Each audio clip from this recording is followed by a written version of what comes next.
నమస్కారం కృష్ణతయ్య వార్తలకు స్వాగతం. ముందుగా వార్తల్లోని ముఖ్యాంశాలు. అంగరంగ వైభవంగా తిరుపతి గంగ జాతర.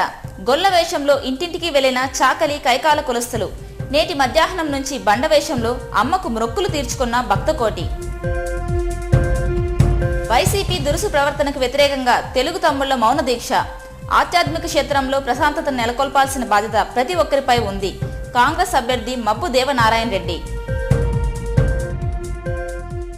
సార్వత్రిక సంగ్రామంలో రాజకీయ పార్టీల అభ్యర్థులు బిజీగా గడిపారు. నిమిషం తీరిక లేకుండా మండు టెండర్లో ప్రచారం చేశారు. పోలింగ్ కూడా ప్రశాంతంగా ముగిసింది. రాజకీయ పార్టీ అభ్యర్థులు కాస్త ఊపిరి పీల్చుకున్నారు. వేసవి తాపం నుంచి అభ్యర్థులు వారి కుటుంబ సభ్యులతో కలిసి ఈ వేసవికి సేదతీరుతున్నారు. జిల్లాలో వేడెక్కిన రాజకీయం ఒక్కసారిగా చల్లపడింది. ఎన్నికల ప్రచారాల్లో తన ములకలై ప్రత్యర్థి పార్టీలపై దుమ్మెత్తి పోసుకున్న నేతలు ఎన్నిక ప్రక్రియ ముగియడంతో హాయిగా ఊపిరి పీల్చుకున్నారు. దీనికి తోడు మండే ఎండలను నియంత్రిస్తూ ప్రకృతి కూడా వర్షం రూపంలో వాతావరణాన్ని చల్లబరిచింది. దీంతో రాజకీయ పార్టీల అభ్యర్థులు కుటుంబ సభ్యులు హాయిగా గడుపుతున్నారు. చిత్తూరు తెదేపా ఎంపీ అభ్యర్థి శివప్రసాద్, తెదేపా తిరుపతి అభ్యర్థి వెంకటరమణ, కాంగ్రెస్ అభ్యర్థి మబ్బు దేవనారాయణ రెడ్డి, జై సమైక్యాంధ్ర పార్టీ అభ్యర్థి నవీన్ కుమార్ రెడ్డి, వైకాపా అభ్యర్థి కరుణాకర్ రెడ్డిలు వేసవి తాపం నుంచి కాసింత సేద తీరుతున్నారు. మనిషి జీవితంలో భక్తిభావం ఎంతో ఉదాత్తమైంది, ఉత్కృష్టమైంది.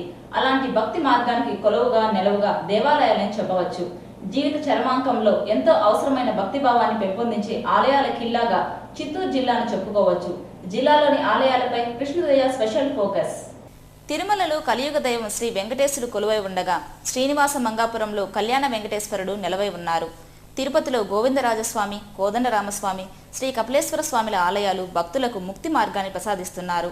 తిరుచానూరులో శ్రీ పద్మావతి అమ్మవారు భక్తుల పాలిట కొంగు బంగారమై వెలసి ఉన్నారు.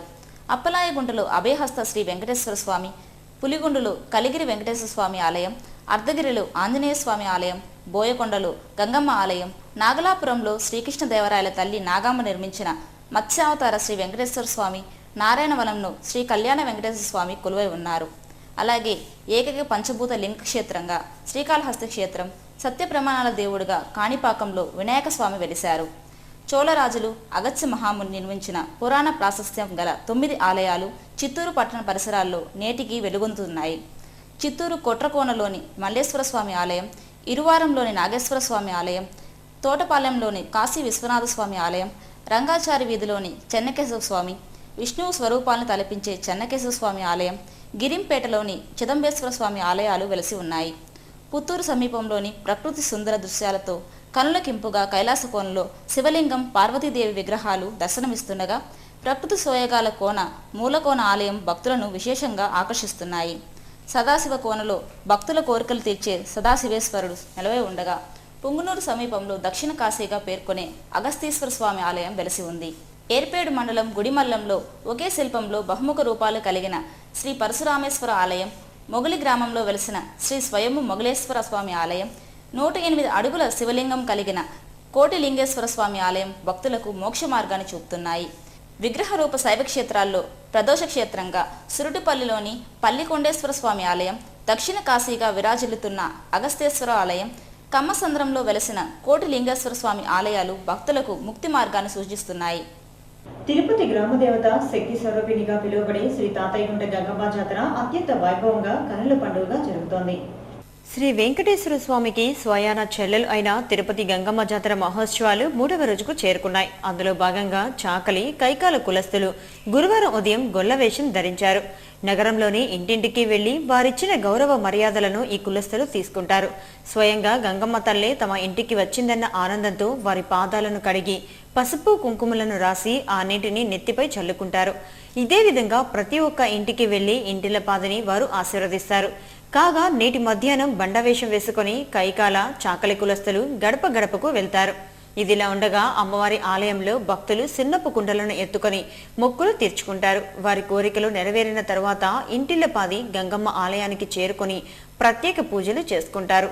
అయితే బండవేషధారులైన భక్తులు శరీరమంతా ఎర్రటి రక్తం వలె కుంకుమను రాసుకొని కాటుక బొట్లు పెట్టుకొని ఒంటి నిండా తెల్లటి పూలను పెట్టుకొని లయబద్ధంగా చిందులు వేస్తూ అమ్మవారిని చేరుకొని మొక్కులు తీర్చుకుంటారు. శ్రీమద్ కన్యకా పరమేశ్వరి దేవి జన్మదిన మహోత్సవాలు ఘనంగా నిర్వహించనున్నట్లు ఆలయ ధర్మకర్తల మండలి సభ్యులు పేర్కొన్నారు. తిరుపతి ప్రెస్ క్లబ్ ఏర్పాటు చేసిన మీడియా సమావేశంలో వారు మాట్లాడారు. ఈ నెల 9వ తేదీన స్థానిక కొత్త వీధిలోని కన్యకా పరమేశ్వరి దేవి ఆలయంలో జన్మదిన వేడుకలు జరుగుతాయని చెప్పారు. పుర ప్రజలు ఆర్యవైశ్యులు పాల్గొని విజయవంతం చేయాలని వారు కోరారు. అమ్మవారి జన్మదిన సందర్భంగా ఆలయంలో ప్రత్యేక పూజా కార్యక్రమాలు నిర్వహిస్తామని తెలిపారు. ఈ విలేకరుల సమావేశంలో నరసింహులు, వెంకటేశ్వర్లు, శ్రీనివాసులు శెట్టి, రమేష్, మహేశ్వర్ గుప్తా తదితరులు పాల్గొన్నారు. శ్రీ కన్యకా పరమేశ్వరి అమ్మవారి జయంతి మహోత్సవాలు జరుగుతున్నాయి. ఇవి దేశవ్యాప్తంగా కూడా జరుగుతాయి సార్. దాంట్లో భాగంగా మన కొత్త వీధిలో వెలిసినటువంటి శ్రీ కన్యకా పరమేశ్వరి అమ్మవారి ఆలయంలో కూడా ఉదయం నుంచి రాత్రి దాకా వివిధ రకమైన కార్యక్రమాలు ఉంటాయి. ఈ కార్యక్రమంలో తిరుపతి పట్టణ పుర ప్రజలు, భక్తులు, అలాగే ఆర్యవైశ్యులు అందరూ కూడా పాల్గొని అమ్మవారి కృపకి పాత్రలు కావాల్సిందిగా కూడా. వైసీపీ అభ్యర్థి కరుణాకర్ రెడ్డి దురుసు ప్రవర్తనను వ్యతిరేకిస్తూ తెలుగుదేశం పార్టీ అభ్యర్థి వెంకటరమణ గురువారం ఉదయం మౌన దీక్షకు దిగారు. స్థానిక బాలాజీ కాలనీలోని మహాత్మా జ్యోతిరావు పూలే విగ్రహం వద్ద మౌన దీక్ష కార్యక్రమం జరిగింది. తిరుపతి మహానగరంలోని టీడీపీ నాయకులు అందరూ కార్యక్రమానికి వచ్చేశారు. తొలుతగా జ్యోతిరావు పూలే విగ్రహానికి పూలమాలలు వేసి అంజలి ఘటించి అనంతరం నాయకులు మౌన దీక్షకు పూనుకున్నారు. సుమారు గంట పాటు కార్యక్రమం జరిగింది. అనంతరం పార్టీ క్యాడర్ మొత్తం నిరసన తెలుపుతూ కాలినడకన టౌన్ క్లబ్ కొడలి వద్దనున్న స్వర్గీయ నందమూరి తారక రామారావు విగ్రహం వరకు చేరుకున్నారు. తిరుపతి నగరంలో ప్రశాంతతను నెలకొల్పాల్సిన బాధ్యత మనందరిపై ఉందని కాంగ్రెస్ పార్టీ తిరుపతి అసెంబ్లీ అభ్యర్థి మొక్కుదేవి నారాయణ రెడ్డి రాజకీయ పార్టీల నాయకులకు సూచించారు. తిరుపతి ప్రెస్ క్లబ్ ఏర్పాటు చేసిన మీడియా సమావేశంలో ఆయన మాట్లాడారు. సార్వత్రిక ఎన్నికల్లో కాంగ్రెస్ గెలుపు కోసం కృషి చేసిన పార్టీ నాయకులకు, కార్యకర్తలకు, ప్రజలకు ఆయన కృతజ్ఞతలు తెలిపారు. తిరుపతి కాంగ్రెస్ పార్టీలో యువత అధిక శాతం ఉన్నారని, భవిష్యత్తులో పార్టీ గెలుపు కోసం కృషి చేస్తామన్నారు. తిరుపతిలో శాంతి భద్రతలు పరిరక్షించుకుంటే కుగ్రామంగా మారే అవకాశం ఉందని మబ్బు ఆవేదన వ్యక్తం చేశారు. ఈ విలేకరుల సమావేశంలో కాంగ్రెస్ పార్టీ నాయకులు నాగభూషణం, అశోక్ సామ్రాట్ యాదవ్, ఆకుల సతీష్, పాటకం వెంకటేష్ తదితరులు పాల్గొన్నారు. నిన్న మొన్నటి వరకు కాంగ్రెస్ పార్టీ ఇక్కడ లేదన్న వ్యక్తులే మా పార్టీ ఉత్సాహాన్ని, మా పార్టీలో ఉన్న యువకుల్ని, యూత్ని, ప్రజల సహకారాన్ని చూసి భయపడి లాస్ట్ మూమెంట్ ఏదో చెయ్యాలా అనే ఉత్సాహంతో రకరకాల వేషాలు వేశారు. వాటన్నింటినీ మా పార్టీ కార్యకర్తలు అడ్డుకున్నారు.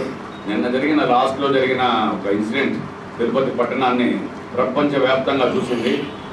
నేను దానికి పూర్తి వ్యతిరేకమండి. తిరుపతి పట్టణం అనేది గొడవలకి, ఇట్లాంటి ఏ విషయాలకైనా కూడా ఏది కానీ రాకుండా ప్రశాంతంగా, పట్టణం ప్రశాంతంగా ఉందంటేనే మన తిరుపతి పట్టణానికి, పుణ్యక్షేత్రానికి యాత్రికులు వస్తారండి. యాత్రికులు ఇక్కడ రావడం మానివేసిన రోజు తిరుపతి పట్టణం ఒక కుగ్రామంగా మారిపోతుంది. తిరుపతి నగరంలో బొమ్మన కరుణాకర్ రెడ్డి ఆగడాలకు ఆ భగవంతుడే అడ్డుకట్ట వేస్తాడన్న నమ్మకం తనకు ఉందని తెలుగుదేశం పార్టీ అసెంబ్లీ అభ్యర్థి వెంకటరమణ పేర్కొన్నారు. తెలుగుదేశం పార్టీ నాయకులు లడ్డూ భాస్కర్ రెడ్డి కుటుంబంపై గుర్తు తెలియని వ్యక్తులు వచ్చి బెదిరించడాన్ని ఆ పార్టీ నాయకులు తీవ్రంగా ఖండించారు. దీనిపై స్పందించిన వెంకటరమణ గురువారం లడ్డూ భాస్కర్ రెడ్డి ఇంటికి వెళ్లి కుటుంబ సభ్యులను పరామర్శించారు. అనంతరం ఆయన మీడియాతో మాట్లాడుతూ బుధవారం సాయంత్రం 3 గంటల ప్రాంతంలో జీవకోన గురుకృప పాఠశాల పోలింగ్ కేంద్రం వద్ద వైకాపా నాయకులు దొంగ ఓట్లు వేస్తున్నారన్న సమాచారంతో అక్కడికి వెళ్లి వారిని నివారించామన్నారు. ఆ సమయంలో అక్కడికి వచ్చిన వైఎస్ఆర్సీపీ పార్టీ అభ్యర్థి భూమన తనపై చేయి చేసుకున్నాడని రమణ ఆవేదన వ్యక్తం చేశారు. తను శాంతికాముని కాబట్టి ప్రతిదాడి చేయకుండా పోలీసులకు ఫిర్యాదు చేశామన్నారు. అయినా వైసీపీ నాయకులు తమ పార్టీకి చెందిన వారి ఇళ్లపైకి వచ్చి చంపేస్తామంటూ బెదిరించడాన్ని ఆయన తీవ్రంగా ఖండించారు. దీనిపై పోలీసులు చర్యలు చేపట్టాలని డిమాండ్ చేశారు. ఇటువంటి పుణ్యక్షేత్రంలో ఎలక్షన్లు జరగడం, ఎలక్షన్లో నిలబడిన ఒక వ్యక్తి కరుణాకర్ రెడ్డి అనే వ్యక్తి తనకు ఓట్లు రాలేదని భావంతో నా మీద దొంగోట్లు వేసుకునే దానికి ఆయన ప్రయత్నం కొన్ని వేసుకున్నాడు. ఇంకా వేసుకునే దానికి ప్రయత్నిస్తూ అడ్డుపడిన దానికి నా పైన నానా దుర్భాషలాడి నా మీద చేంజ్ కూడా చేసుకున్నాడు. నేను శాంతి కాముకుని కాబట్టి ఎస్పీ గారికి నేను మా నాయకులు పోయి కంప్లైంట్ ఇచ్చాం. ఎస్పీ గారు నేను ఆ కేసు విషయం పరిశీలించి మా దగ్గర క్లిప్పింగ్స్ అవన్నీ కూడా ఉన్నాయి చూసుకొని నేను చట్ట ప్రకారం చర్యలు తీసుకుంటామంటే తిరుపతిలో ఆ లా అండ్ ఆర్డర్ ప్రాబ్లం లేకుండా మేమందరం కూడా నిశ్శబ్దంగా ఉన్నాం. సీమాంధ్రలో జరిగిన సార్వత్రిక ఎన్నికల్లో వైకాపా అత్యధిక సీట్లు గెలుచుకోవడం ఖాయమని ఆ పార్టీ జిల్లా ఎస్ఎస్ఎల్ నాయకులు కేశవులు జోస్యం చెప్పారు. తిరుపతి ప్రెస్ క్లబ్లో జరిగిన విలేకరుల సమావేశంలో వారు మాట్లాడారు. సీమాంధ్రలో 120 నుంచి 130 అసెంబ్లీ సీట్లు, 20కి పైగా పార్లమెంటు సీట్లు వైకాపా గెలుచుకుంటుందన్న ధీమాను నాయకులు వ్యక్తం చేశారు. జిల్లాలోని 14 అసెంబ్లీ నియోజకవర్గాల్లోనూ 3 పార్లమెంటు స్థానాల్లో వైఎస్ఆర్సీపీ అత్యధిక మెజార్టీతో విజయకేతనం ఎగురవేస్తుందని అన్నారు.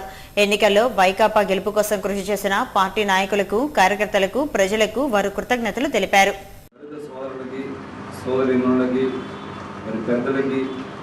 యువత అందరికీ కూడా మేము వైఎస్ఆర్ పార్టీకి ఓటు వేసినందుకు అధిక సంఖ్యలో దళితులంతా కూడా మా పార్టీకి ఓటు వేశారు.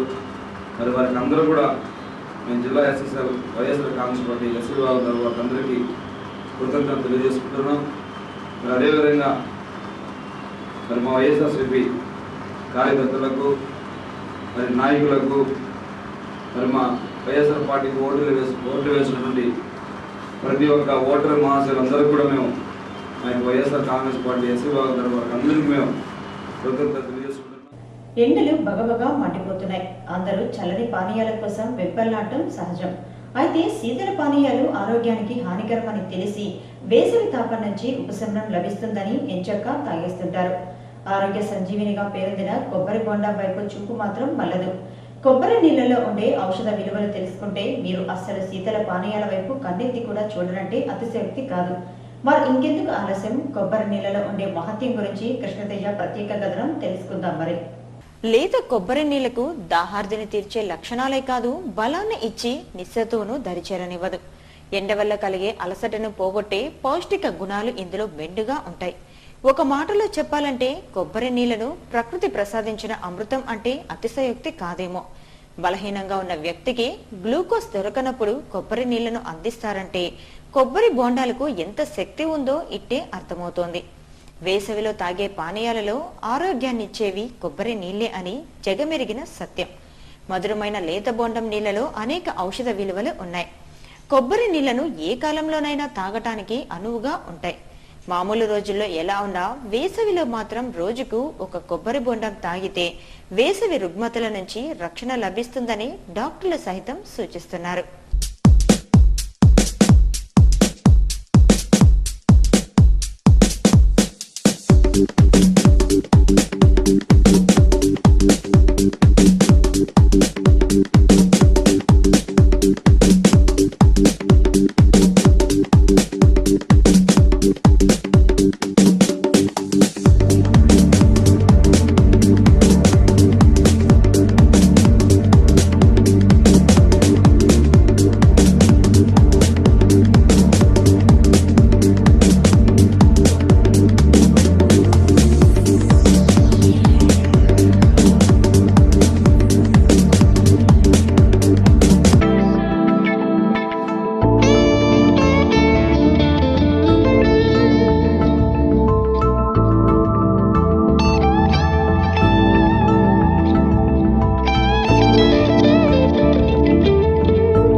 వేసవి సెగతో తిరుపతి నగరవాసులు ఉక్కిరి బిక్కిరి అవుతున్నారు.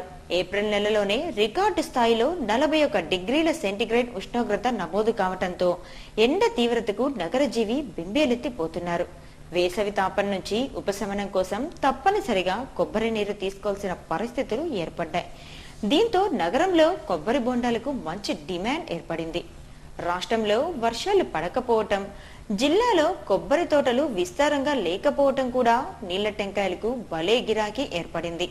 దీంతో తిరుపతి నగరంలోని వ్యాపారులు కర్ణాటక నుంచి కొబ్బరి బొండాలను ఇక్కడకు తీసుకొస్తున్నారు. నగరంలోనే రోజుకు 60,000 నుంచి 80,000 టెంకాయలు దిగుమతి అవుతున్నాయంటే టెంకాయలకు ఏ మేర డిమాండ్ ఉందో ఇట్టే అర్థమవుతోంది. బోండాం సైజును బట్టి ఒక్కోటి 15 రూపాయల నుంచి 20 రూపాయల వరకు ధర పలుకుతోంది. వేసవి కాలంలో వ్యాపారులకు కొబ్బరి బొండాలు సిరుల పంటను పండిస్తోంది.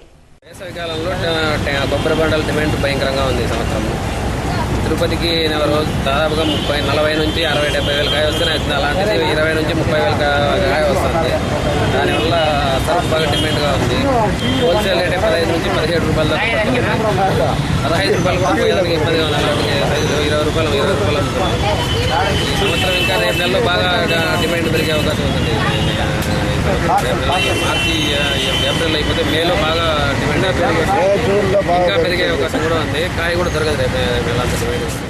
కొబ్బరి బొండంలో పౌష్టిక విలువలు మినహా ఒక్క నీరే 90 నుంచి 95% ఉంటుంది. కొబ్బరి నీరు శిశువుకు పట్టిస్తే సులభంగా జీర్ణమవుతుంది. రక్తశుద్ధిలో దీని పాత్ర అమోఘం. ఒక మాటలో చెప్పాలంటే కొబ్బరి నీరు గ్లాసు పాల కంటే కూడా పౌష్టికరం. పైగా ఇందులో తల్లిపాలలో ఉండే లారిక్ యాసిడ్ లాంటి సుగుణాలన్నీ కూడా కలగలిసి ఉండటం ఇందులో గుర్తించదగ్గ విశేషం. చక్కెర పదార్థాలు, ఖనిజ లవణాలు, విటమిన్లతో సహా సమృద్ధిగా ఇందులో ఉండటం వల్ల కొబ్బరి నీరు ఎంత అలసటనైనా సరే ఇట్టే పోగొట్టేస్తుంది. కమిలిపోయి పొడిబారిపోయినట్లుండే చర్మానికి ఈ నీరు దివ్య ఔషధంగా పనిచేస్తుంది. వేసవి కాలంలో ప్రతిరోజు అల్పాహారానికి ముందు లేత కొబ్బరి నీళ్లు తాగితే అంతర్గత గాయాలు సహితం మానిపోతాయి. స్మాల్ ఫాక్స్ వల్ల చర్మంపై ఏర్పడ్డ మచ్చలు పోవాలంటే లేత కొబ్బరి నీళ్లను 6 నెలల పాటు వాటిపై రాస్తుంటే మచ్చలు మటుమాయం అయ్యే అవకాశం ఉంది. విటమిన్లు, మినరల్స్, ఎలక్ట్రోలైట్స్, ఎంజైమ్లు, అమినో యాసిడ్లు, సైటోకిన్లు ఇందులో పుష్కలంగా లభిస్తాయి. నిత్యం కొబ్బరి నీళ్లు సేవిస్తే శరీర బరువుతో పాటు హానికర కొవ్వు కరిగి ఆరోగ్యవంత జీవనం సాధ్యమవుతుంది. అదేవిధంగా కొబ్బరి నీటిలో 24 క్యాలరీల శక్తి ఉండటంతో తక్షణం అలసటను దూరం చేసి ఉపశమనాన్ని ఇస్తుంది. చూశారు కదండి కొబ్బరి బొండంలో దాగి ఉన్న పోషక విలువలు. ఇంకెందుకు ఆలస్యం? ఆరోగ్యానికి హానికరమైన శీతల పానీయాల జోలికి వెళ్లకుండా వేసవి కొబ్బరి నీళ్లను తాగి ఆరోగ్యాన్ని కాపాడుకోండి. మరి రిపోర్ట్ బై తండ్రి సుధాకర్, కృష్ణతేజ న్యూస్. తిరుపతికి 40,000 కాయ వస్తుంది నైట్కి వచ్చి, మనకి హోల్సేల్ వచ్చి 15 రూపాయలు వచ్చి 20 రూపాయలు హోల్సేల్. తర్వాత అమ్మే వాళ్ళకి ఇంకా కర్ణాటక నుంచి తిరుపతికి వస్తాయి. రోజుకి 40,000 కాయ వస్తుంది. 40,000 సీకం కాలేజ్లో వచ్చి, చెన్నారెడ్డి కాలేజీ వచ్చి 20,000 వస్తాయి. ఆ తర్వాత నైట్ వెళ్ళిపోతూ ఉంటాం. అంత కాయ వచ్చి తిరుపతిలో ఫుల్ తిరుపతి ఉంటుంది. మనకు ఫోన్ చేస్తాను, మనం మా ఫోన్ ప్రకారంగా రోడ్డు వస్తుంటాం. హోల్సేల్ రేట్ ఎంత వస్తుంటాము. రోజుకు వచ్చి 40,000 ఒక చోట, 20,000 ఒక చోట. ఈ చుట్టుపక్కల ప్రాంతంలో చెట్లు వాన లేకుండా ఎండిపోతుంటాయి. దానివల్ల మేము కర్ణాటక నుండి డైలీ 40,000 అమ్మకానికి తెచ్చుకుంటాము. ఫుల్ డిమాండ్గా ఉంటుంది సార్. తిరుపతి రాష్ట్రీయ సంస్కృత విద్యాపీఠం అధ్యాపకులు డాక్టర్ విరూపాక్ష వి జడ్జిపాల్ డీలిట్ అవార్డును అందుకున్నారు.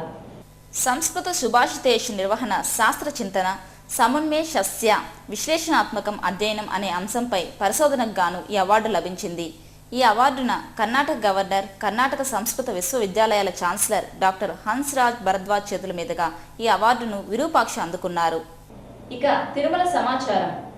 తిరుమలలో భక్తుల రద్దీ తగ్గింది. శ్రీవారి ఉచిత దర్శనానికి 14 కంపార్ట్మెంట్లో భక్తులు వేచి ఉన్నారు.